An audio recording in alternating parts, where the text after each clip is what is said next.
demander à Christine Bienvenue de me rejoindre. Elle est responsable de e-patient. Elle vit à Lausanne. Elle a elle aussi eu un diagnostic de cancer du sein. Elle est spécialisée en santé digitale aujourd'hui, les médias sociaux, les communautés en ligne.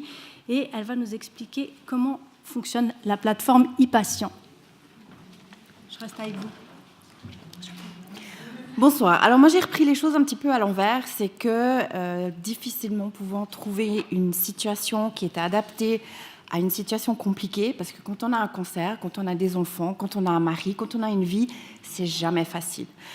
Et j'arrivais pas à rentrer dans une des cases, parce qu'il faut rentrer dans une case. Moi je rentre pas dans les cases, de nature déjà de toute façon. Et du coup, de ma maladie, de la situation, des réflexions, de ce qui m'arrivait, j'en ai fait au fait mon métier. Alors, étant très geek sur les bords, ayant suivi un petit peu l'évolution d'Internet, des réseaux sociaux, finalement, j'ai commencé à interagir, à échanger avec d'autres patients, à pouvoir avoir des conversations et à me rendre compte que j'étais pas seule, à avoir des discussions avec d'autres et pouvoir vraiment avoir ce rapport de qualité qui était intéressant, de se sentir soutenu, d'échanger avec des patients pairs et au fait de partager cette expérience, ce savoir expérientiel. Parce que finalement, je me suis rendu compte que mes médecins, les gens qui me suivent, alors, parenthèse culturelle, j'ai une équipe absolument formidable, mais cette équipe-là, j'ai dû la trouver, j'ai dû la chercher, j'ai dû la mettre en place. Et le fait d'avoir eu ces différents parcours m'ont donné envie de créer quelque chose et de redonner quelque chose et de faire en sorte que les gens aient quelque chose qui ne se sentent pas seuls. Finalement, j'ai voulu créer quelque chose que j'aurais voulu qu'il existe quand j'ai eu mon diagnostic. Donc, soutenue par l'AI, j'ai fait une formation de spécialiste en médias sociaux et communautés en ligne. Et mon travail de diplôme a été au fait la création d'une plateforme qui s'appelle Simplement Romande, qui était une plateforme au fait qui avait pour but d'être la colle qui mettait toutes les actions ensemble en Suisse romande. Parce que, alors je suis suisse maintenant, mais je suis d'origine canadienne. Et c'est vrai que quelque chose qui m'a toujours interpellée, c'est que en Suisse, les cantons sont très très très indépendants. Et chaque canton fait son commerce dans son coin. Et donc, ce qui va se passer dans le Jura, les gens ne vont pas être au courant à Genève. Ce qui va se passer au Valais, les gens ne vont pas être au courant à Neuchâtel. Et je trouvais que c'était assez une aberration parce que finalement, le dénominateur commun, c'est la maladie. Donc, cette idée a été de mettre ensemble toutes ces actions, ces choses qu'on trouvait, qui étaient en Suisse romande, pour créer un espace qui était dévolu à la Suisse romande et qui était pour les personnes avec un cancer du sein.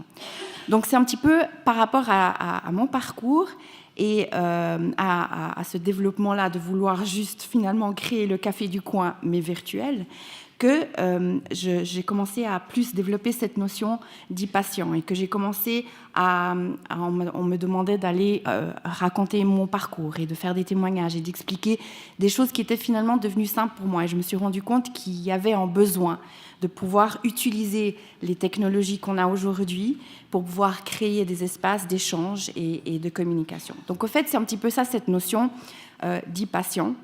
Tout ce qui se passe sur le digital, oui, mais il y a aussi cette notion, parce que la définition a évolué, il y a aussi cette notion de patient qui ne subit pas, mais qui agit, qui a envie de se donner les moyens, qui a envie de pouvoir rechercher des informations. Parce que grâce à Internet, aujourd'hui, le savoir est horizontal.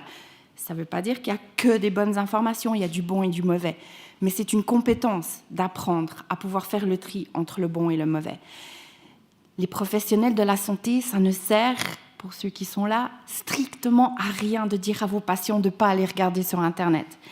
Tout le monde dans cette pièce va regarder sur Internet pour n'importe quoi. Vous voulez acheter une nouvelle radio, vous allez regarder sur Internet pour comparer. C'est ridicule de dire ça. Au lieu de dire à votre patient de ne pas aller sur Internet, dites-lui où aller sur Internet. Parce que si vous n'avez pas envie qu'il vous rapporte des choses qui ont ni queue ni tête, envoyez-le dans la bonne direction. Utilisez l'impulsion qu'il a de vouloir être plus proactif et de vouloir plus participer à sa situation et dirigez-le dans la bonne direction vers des informations que vous savez sont bonnes.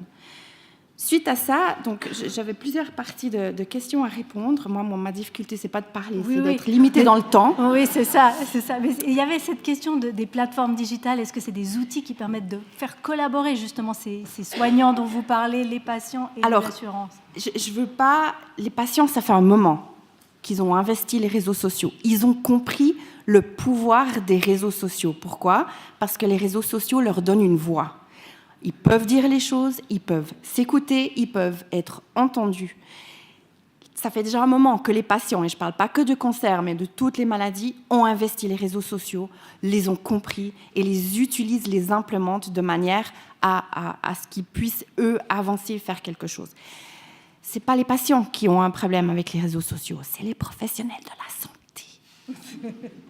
Beaucoup de professionnels à qui je donne des formations, que ce soit au HUG, que ce soit au CHUV, me disent « Oui, mais bon, vous êtes une super patiente. C'est pas tout le monde. » Non, je ne suis pas une super patiente. Je suis juste une patiente qui a envie de pouvoir communiquer et d'avoir des échanges.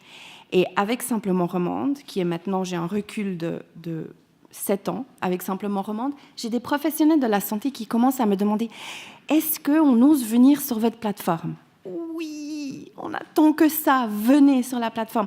Et il y a des échanges qui sont absolument fantastiques parce que quand on est sur cette plateforme, on a le temps. On est chez soi, on est dans le confort de sa maison, on a le temps, on est à l'écoute, on est disponible. Quand les professionnels viennent, ils peuvent non seulement voir ce dont les patients discutent, mais ils peuvent aussi se rendre compte des différentes choses et ils peuvent aussi apporter des réponses à des questions. Voilà. Merci. J'ai une micro-réponse. Et vous avez parlé des patients, des soignants et les assureurs sur la plateforme. Alors oui, pourquoi pas, ce serait génial d'avoir des... Finalement, le problème, c'est pas qu'il y a les soignants, c'est qu'il y a des silos. Tout le monde est caché dans son silo, chacun pense faire du mieux et en fin de compte, il n'y a personne qui discute. Il y a personne qui... S'il y avait un patient qui faisait partie de chaque projet, mais pas quand le projet est fini puis qu'on lui donne au patient, qu'est-ce que vous en pensez? Non, au début, quand on est en train de créer le projet, si on a un patient qui est dans l'équipe, qui peut apporter son vécu, qui peut apporter des idées et des conseils, ben c'est là qu'au fait les choses vont pouvoir évoluer de manière positive parce que dès le début, le patient est là pour donner son avis et pour aider à contribuer. Personne ne sait tout, mais on sait tous quelque chose. Il n'y a personne qui a la science infuse, mais on a tous une expérience à partager. On a tous quelque chose, une pierre à apporter à l'édifice. Merci Christine, bienvenue.